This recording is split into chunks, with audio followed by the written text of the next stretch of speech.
Hi, in front of me is Samsung Galaxy F12 and today I would like to show you how you can use pop-up view on this device. First of all, select an app, like Settings, then click Home button and tap on this button with 3 lines.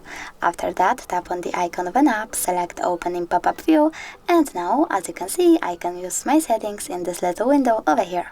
If you wish to move it, click on this blue area, hold it, and drag the window wherever you want to.